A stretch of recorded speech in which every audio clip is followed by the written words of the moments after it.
코로나 시절을 지나면서 사람의 몸이 얼마나 약한지 우리가 정말 절실하게 깨닫게 됩니다. 사실 이 바이러스라는 존재가 사람 눈에는 보이지도 않을 정도로 너무 작은데, 너무너무 작은데, 또 심지어는 이 바이러스의 수명 자체가 몇 시간 또 며칠 길지 않습니다. 그런데 너무 작고 수명도 짧은 이 바이러스 때문에 수많은 사람들이 건강이 무너지고, 또 건강이 무너지니까 마음도 무너지고, 건강과 마음이 무너지니까 인간관계도 다 깨어지고 무너지는 것을 우리가 이 코로나 시대를 통해서 너무나 절실하게 경험하고 있다는 것입니다.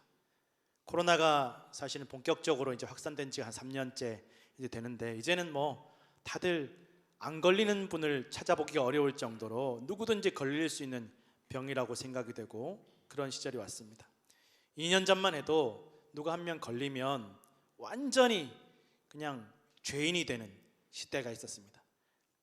그 누가 걸렸다 하더라, 다 그 신상 정보가 다 드러나고, 누구를 만났는지, 어디로 갔다 왔는지, 어디로 움직였는지 다 추적이 되고, 또 그렇게 다 드러나는 시절이 있었다라는 것입니다. 그래서 내가 안 걸려도 혹시 걸린 사람과 가까이 있었으면 또 그것도 또 문제가 되어서 격리되고 추적당하고 또 위험한 사람처럼 취급될 때가 있었다라는 것입니다. 사실은 이렇게 격리하고 추적하는 것이 이제 환자를 보호하고 또 더 아픈 사람이 나타나지 않도록 지켜주기 위해서, 보호하기 위해서 이렇게 추적하고 격리하고 보호하는 것인데, 사실은 이것 때문에 죄인처럼 지내는 사람들이 얼마나 많이 있었는지 모른다라는 것입니다. 저 사람 걸렸더라, 조심 안 해서 걸렸지, 아이고 걸린 사람 왜 가까이 가나, 조심 안 해서 그렇지라고 비난하고 정죄하고 죄인으로 만들어버리는 현상이 벌어졌다라는 것입니다. 그래서 어떤 분들은 증상이 있어도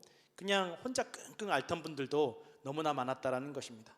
내가 걸리고 싶어서 걸린 것도 아니고, 나도 피해자인데, 나도 어쩔 수 없이 걸린 건데, 내 몸이 상하고 내가 어려움 만났는데 사람들이 다 손가락질하고 죄인 취급을 하니까 이게 너무너무 아프고 서럽더라는 것입니다. 몸이 아픈 것도 서러운데 죄인이 되니까 너무 견디기 어렵더라는 것입니다. 그래서 코로나 때문에 몸이 아픈 것보다 사람들 시선이 더 아프고 사회적으로 고립되는 것이, 외로운 것이 더 힘들었다라는 이야기를 듣게 됩니다.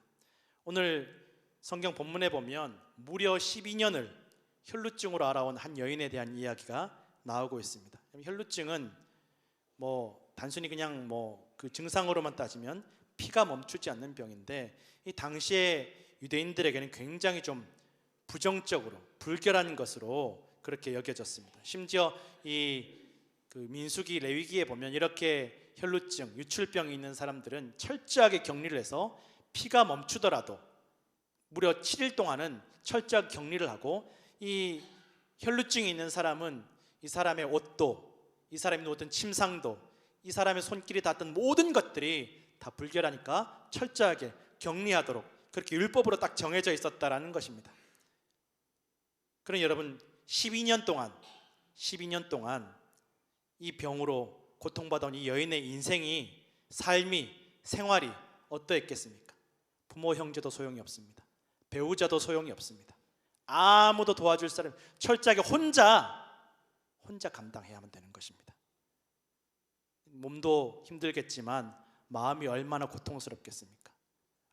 아무도 도와주고 싶어도 도와줄 수 없는 상황에 홀로 남겨졌다라는 것입니다. 그것을 무려 12년 동안 지내왔다라는 것입니다. 사람이 혼자 겪어내야 되는 것, 사람들의 손가락질, 사람들의 시선을 견뎌내는 것이 얼마나 힘들고 고통스러운 일인지 모릅니다. 몇 달 전에 한국의 수원에서 새 모녀가 시신으로 발견이 됐습니다.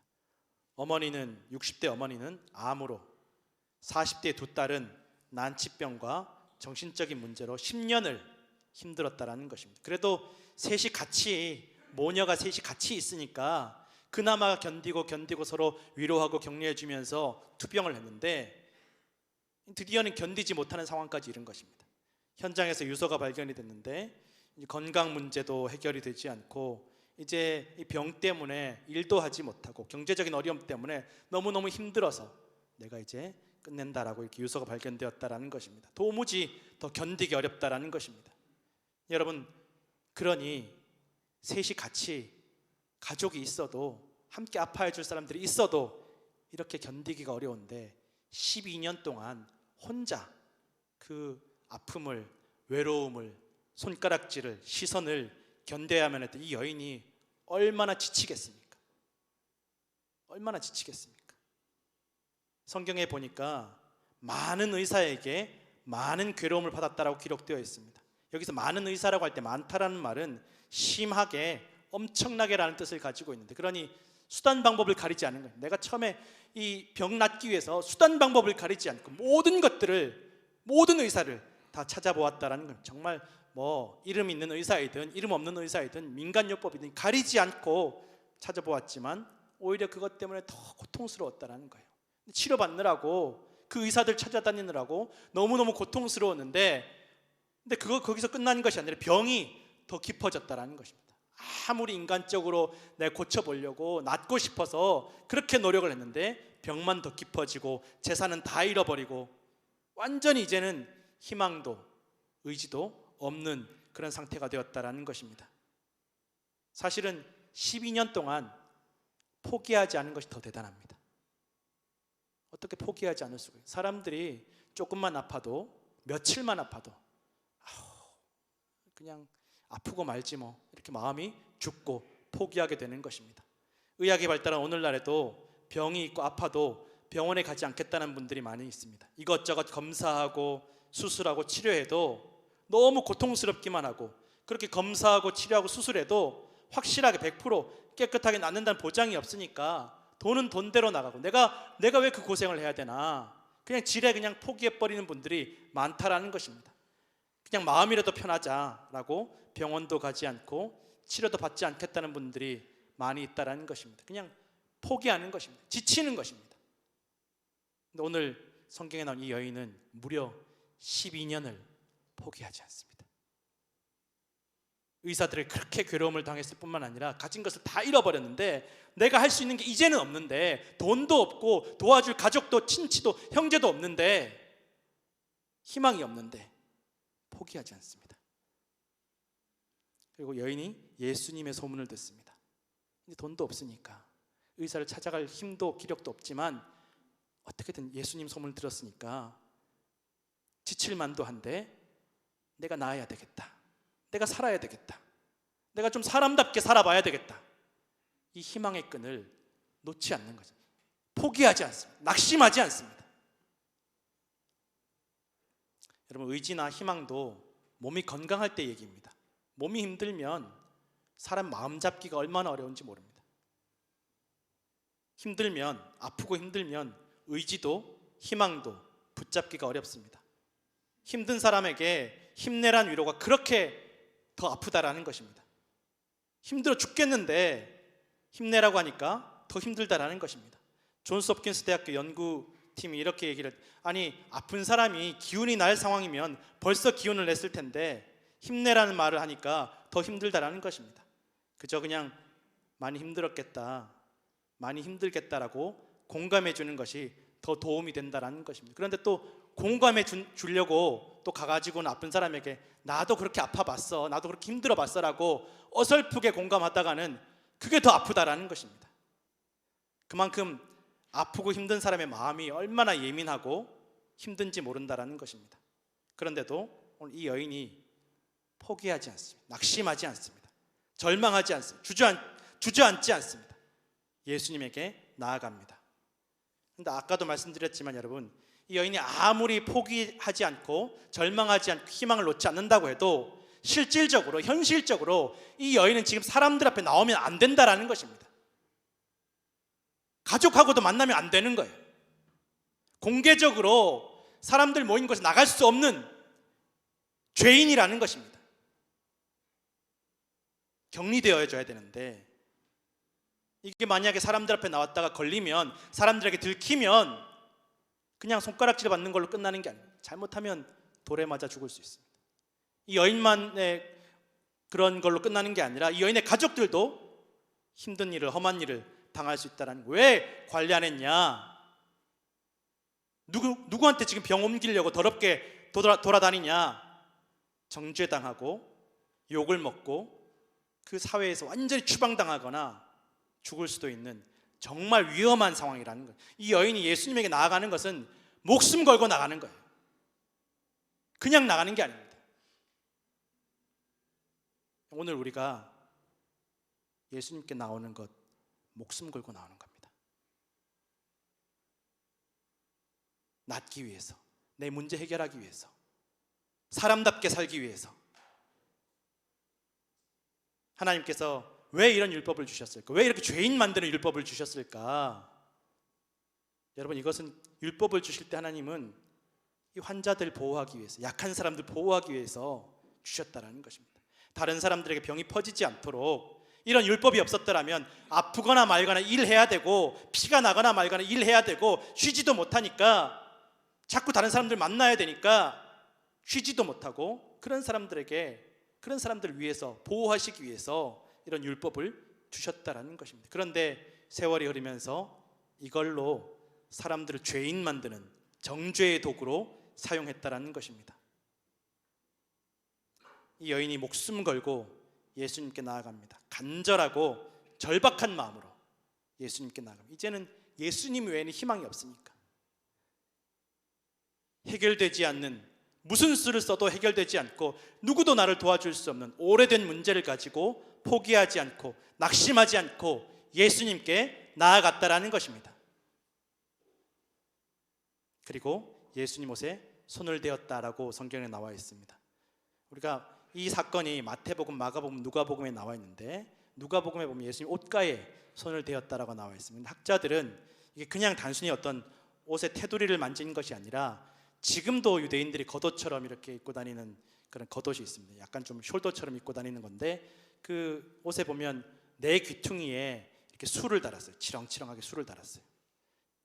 이게 민수기 시절부터 이스라엘 백성들이 출애굽해서 광야에서 있을 때부터 하나님께서 모세를 통해서 명령하셔서 너 겉옷 내 귀퉁이에 그 옷술을 달아라, 치렁치렁하게 옷술을 달아라고 너의 모든 이스라엘 백성들이 대대로 이 옷술을 달라고 명령하셨기 때문에. 왜 명령하셨을까? 실용적이지 않은데, 얼마나 거추장스럽고 걸리적거리고 불편한데, 사실 그때 당시에 이스라엘 그 주변에 사람들 중에 옷 가에다가 이렇게 치렁치렁하게 술을 다는 사람들은 왕이나 귀족밖에 없습니다. 왜냐하면 일하지 않아도 되는 사람, 많이 움직일 필요가 없는 사람만 옷가에 이렇게 술을 달았는데, 하나님께서 모세를 통해서 광야에 있는 이스라엘 백성들에게 많이 움직이고 많이 일해야 되는 이 술이 달려있으면 거추장스럽고 걸리적거리는 실용적이지 않은 그런 술을 이스라엘 백성들에게 다 달라고 하시는 것입니다. 그러면서 하시는 말씀이, 너희가 그 술을 보면서 걸리적거릴 때마다, 불편할 때마다, 거추장스러울 때마다 하나님 기억하라는 것입니다. 하나님, 너희가 어떻게 그 애굽 땅에서 구원받았는지, 누가 너희를 구원했는지, 너희가 어떠한 존재인지를 기억하라는 것입니다. 너희가 스스로 욕심을 버리고 그 술을 볼 때마다, 걸리적거릴 때마다, 거추장스러울 때마다 욕심을 버리고 하나님 기억하라는 것입니다.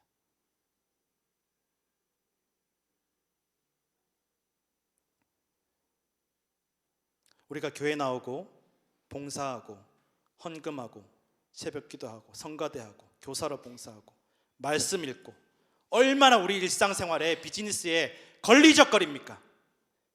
불편합니다. 때로는 손해도 됩니다. 그러나 우리의 신앙생활을 통해서 하나님을 기억하고 내가 누구인지, 나에게 은혜를 베푸신 분이 누구인지를, 하나님의 은혜를 기억하는 것입니다. 이것이 신앙생활의 참된 의미입니다. 불편하고 걸리적거리기 때문에 기억하는 것이 사람의 간사한 마음이라는 것입니다. 편하면, 걸리적거리는 것이 없으면, 불편함이 없으면, 고난이 없으면 기도하지 않습니다. 하나님 기억하지 않습니다. 자기가 잘난 줄 압니다. 그리고 또 한 가지 의미는, 이 술을 단 모든 이들이 하나님께서 왕처럼 귀족처럼 귀하게 여기신다는 것입니다. 이제 막 노예 생활에서 탈출한, 나라도 없고 왕도 없고 그냥 광야에서 떠돌아다니는 떠돌이 홈리스 인생이 하나님께서 귀하게 여기시는, 왕처럼 귀족처럼 귀하게 여기신다라는 그런 의미를 가지고 있다는 것입니다. 여러분, 우리 신앙생활이 세상에서는 걸리적거리고 불편하지만 이것이 또한 하나님께서 우리를 귀하고 거룩하게 여기시는 의미임을 반드시 기억하시기를 부탁을 드립니다. 세상은 우리를 노예처럼 기계 부속품처럼 여기지만 하나님은 우리를 귀하게 여기신다는 것입니다. 그래서 신앙생활을 자랑스러워 하시기 바랍니다. 부끄러운 것이 아닙니다. 자랑스러운 것입니다. 그렇게 예수님의 겉옷가 있는 그 옷술, 거룩한 예수님의 권위의 상징, 예수님의 거룩함의 상징인 옷술을 이 여인, 부정한 여인, 죄인인 여인이 만졌다라는 것입니다. 일반적으로는 그렇게 되면 어떻게 됩니까? 예수님이 더러워지는 것입니다. 예수님 더럽히는 것입니다. 예수님의 거룩함을 해치는 것입니다. 그런데 무슨 일이 일어났습니까? 예수님의 그 거룩함에 손을 대었을 때 예수님의 거룩함이 더러워진 것이 아니라 이 여인이 깨끗해지고 거룩해졌다는 것입니다. 이것이 능력입니다. 이것이 복음입니다. 병이 나았습니다. 이제는 죄인이 아닙니다. 구원받았습니다. 예수님의 거룩함이 이 여인의 부정함을, 병을, 불결함을 고쳐주셨습니다. 하나님께서 우리에게 말씀하시는 거룩함이 무엇입니까? 내가 거룩하고 깨끗하게 살기 위해서 불결한 자들을, 부정한 자들을, 죄인들을 돌로 치고 정죄하고 멀리하는 거룩함이 아니라 내가 받은 하나님의 은혜와 사랑을 기억하고 이웃을, 죄인을 살리고 돕고 용서하고 사랑하는 것이 예수님께서 원하시는 거룩함이라는 것입니다. 예수님께서 아셨습니다. 누가 내 옷술을 만졌는지, 누가 병이 나았는지 아시고 돌아서서 물어보십니다. 누가 내 옷에 손을 대었느냐?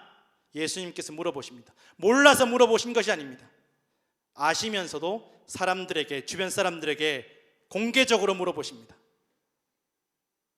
제자들이 이해가 가지 않습니다. 아니, 예수님, 이렇게 사람들이 밀려들어서 누구나 다 예수님 옷을 만지고 건드리는데 아니 도대체 그렇게 왜 물어보십니까? 다른 사람들은 다 이해하지 못합니다. 그런데 은혜 받은 그 여인은 알고 있습니다. 누구 때문에, 왜 예수님께서 그렇게 물어보시는지를 알고 있었습니다. 은혜 받은 사람은 압니다. 여러분, 예수님도 알고 나도 압니다.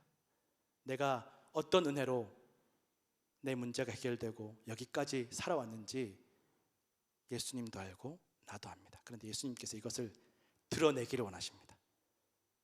공개적으로 드러내기를 원하십니다. 그런데 이것이 쉽지 않은 일입니다. 많은 신앙인들이 은혜 받은 것을 숨기려고 합니다. 이 여인도 숨기고 싶었습니다. 구원받고 은혜 받고 병 고침을 받았지만 드러나고 싶지 않았습니다. 이 자리에 있으면 안 되는 존재임을 알기 때문에 내가 어떻게 고침받았는지를 말하려면 내 죄를 고백해야 되니까 내가 원래는 나오면 안 되는데, 사람들 만나면 안 되는데 이렇게 나와서 은혜 받았음을 이야기를 하려면 목숨을 걸고 얘기해야 되는 것입니다. 여러분, 간증은, 내 은혜를 고백하고 드러내는 것은 목숨을 걸어야 되는 일입니다. 많은 신앙인들이 이것을 숨기려고 합니다. 내게 약점이 되고 손가락질 받고 부끄러움이 될까봐, 사람들이 이상하게 쳐다볼까봐 내가 은혜 받은 것을 이야기하려면 내 문제가 무엇이었는지 드러내야 되니까, 내 약점을 드러내야 되니까 숨기고 싶어 합니다. 예수님께서 물어보십니다. 누가 만졌느냐? 누가 은혜 받았느냐? 여인은 예수님이 모르실 것이라고 생각했을지도 모릅니다. 어쩌면 그냥 예수님께서 모른 채 해주셨으면 좋겠다라고 생각했을지도 모릅니다. 그런데 이 여인에게 결단을 요구하십니다. 너 은혜 받은 거 드러내라. 너 은혜 받은 거 고백해라. 너 은혜 받았지 않느냐? 너 문제 해결되지 않았느냐? 너 살았지 않느냐? 이 여인이 자기가 은혜 받았음을 드러내는 것은 진짜 여러분 대단한 결심이 필요한 일이었습니다.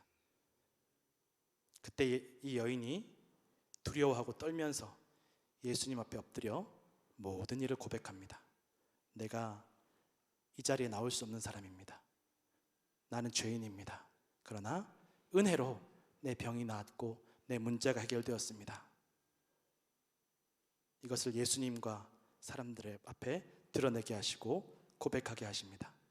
10중 8구 예수님께서 화를 내시고 정죄하셔야 되고 사람들에게 넘겨줘서 부끄러움 당하게 하셔야 되는데, 벌을 받게 하셔야 되는데, 예수님께서 이 여인에게 말씀하십니다. 딸아, 내 믿음이 너를 구원하였으니 평안히 가라. 내 병에서 놓여 건강할지어다. 원래 이 이야기는 예수님께서 회당장 야이로라는 사람의 12살 된 딸을 고쳐주기 위해서 길을 가시다가 일어난 사건입니다. 회당장 야이로의 12살 된 딸도 죽을 병에 걸렸는데 그 아버지가 예수님에게 달려와서 내 딸 고쳐달라고, 내 딸 좀 살려달라고 간절히 구합니다. 회당장 야이로의 딸은 이렇게 자기를 대신해서 예수님 앞에 나올 아버지가 있었지만 이 여인에게는 아무도 없었습니다. 자기가 예수님 앞에 나와야 됐습니다. 그런데 예수님께서 말씀하십니다. 네가 내 딸이다. 내가 너의 아버지가 될 것이다. 딸아, 평안히 가라. 내 병에서 놓여 건강할지어다. 이것이 예수 그리스도의 마음, 하나님 아버지의 마음인 줄로 믿습니다.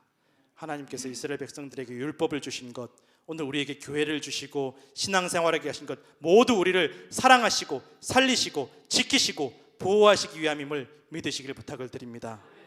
잠깐 영상 하나 잠깐 보시겠습니다.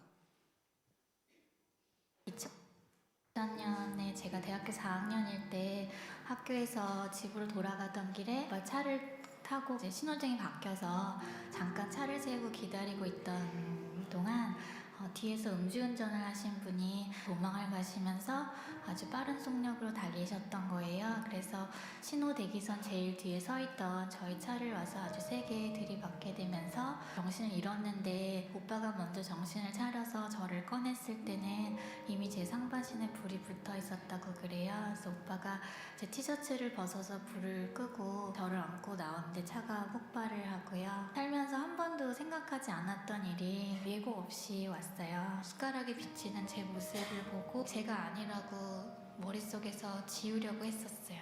그냥 외계인 같더라고요. 현실을 보고 나니까요, 마음에 절망이라는 것이 찾아오더라고요. 절망이 여기를 가득 채우고 나니까 제가 할 수 있는 일은 딱 2가지가 남더라고요.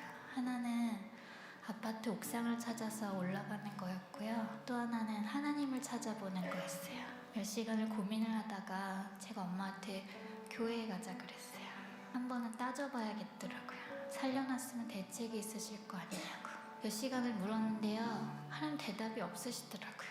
그 다음날 예배에 왔는데요, 제가 함께하던 성가대가 앞에서 멋지게 찬양을 하고 있는데 찬양도 부르고 싶지도 않고요. 목사님 설교 귀에 안 들어오더라고요. 나한테 이렇게 엄청난 일이 일어났는데 그 계획을 놔두지 말면 한 번 더 살아볼 수 있지 않겠냐고 저희 목사님이 제가 부르지도 않았는데 제 옆에 오시는 거예요. 저를 안아주시면서 사랑하는 딸아 하고 시작되는 기도였어요.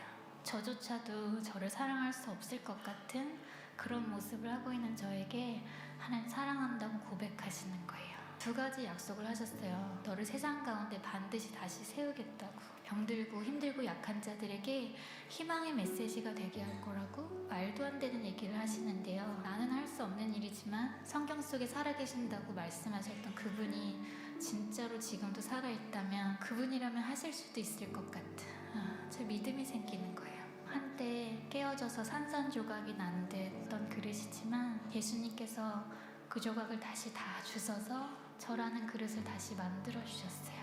더 이상 윤이 나지 않지만 예수님이라는 보비를 제 안에 담게 해주셨어요.